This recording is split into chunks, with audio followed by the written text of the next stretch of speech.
Hey, what's up YouTube? I'm Mike, this is Cheeto, and this is Game Chat.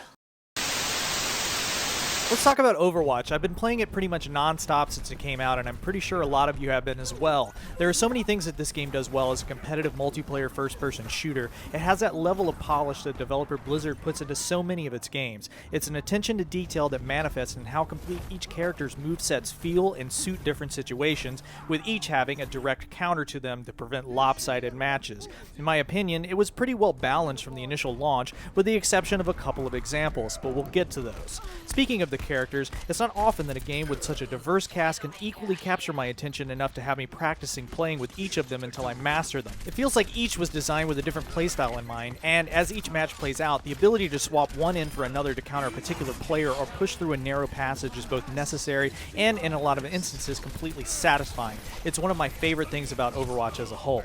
I also appreciate the representation of many ethnic and cultural influences in the game. While I've frequently heard the argument of the bald, white, roided out Space Marine being overrepresented in games, I do think it's getting better with titles like Overwatch. It's nice to see a playable character that is not only the same color as me, but female and badass. I'm looking at you, May. Though some of these aesthetic choices could be labeled as misguided, Blizzard is at least making an effort to create characters that all gamers can identify with, and that's never a bad thing. One thing that I find interesting about Overwatch is how the matches can quickly tilt in favor of one team to another. Perhaps it was designed this way to elevate the team's sense of urgency to work together. Nothing sucks more than to be racing to a capture point at 99% only to see the word defeat pop up on your screen as the game slows to a crawl because your entire team was wiped out at a crucial moment. Perhaps it's mostly in the games that I've played, but I've noticed that several matches end with both teams being within 1% of winning, and it coming down to a well-timed special attack that takes out 3 or 4 players in one go. Nothing wrong with that. I kind of enjoy using specials during those climactic moments to tip the scales toward victory, but it does seem to be engineered to be that way. While there are only a handful of maps, each feels different enough to offer unique advantages and disadvantages for certain combinations of players. Overwatch even tells you when you're choosing a character if there are too many of a particular type or not enough of another. For maps with bottleneck points, expect to see at least a single Bastion, if not a group of them. Same goes for Torbjorn and Symmetra and his or her turrets, respectively. But whatever brick wall the offensive team finds itself up against, in those scenarios, there is a measured and deadly response. A lot of Overwatch comes down to the team's ability to play well with each other and respond to the other team's characters and tactics. This isn't a game where you can lone wolf it by yourself in some corner and expect to win every match, although I've seen plenty of Soldier 76s do just that. Call of Duty, this is not. Overwatch very much promotes player unity and rewards it. Having a healer stand behind a tank during a strong push can make all the difference in reaching the next goal in an escort the payload match. Depending on who's on your team, matches can feel either exhilarating or incredibly frustrating, sometimes back to back. For me, luckily though, it's been mostly the former.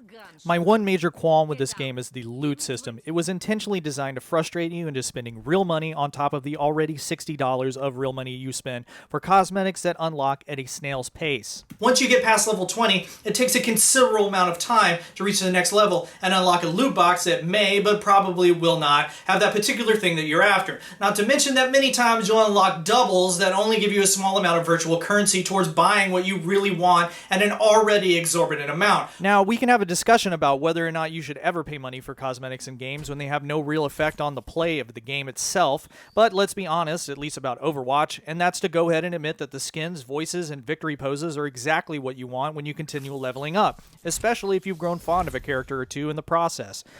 You want to pimp them out, and Blizzard knows this, and that's why it was designed this way, to get you to fork over more money. If you listen to anything in this video, let it be this: do not pay real money for loot boxes. Don't do it. It's just a bad idea, and you'll likely end up having instant buyer's remorse.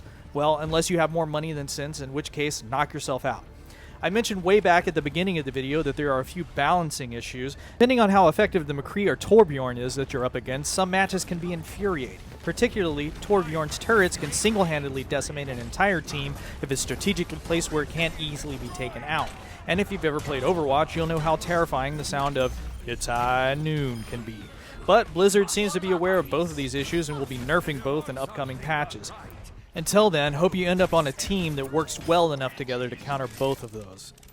So that's my take on Overwatch. Let me know what you think of Overwatch and the points that I made in the video in the comments below. And thanks for watching the first episode of Game Chat.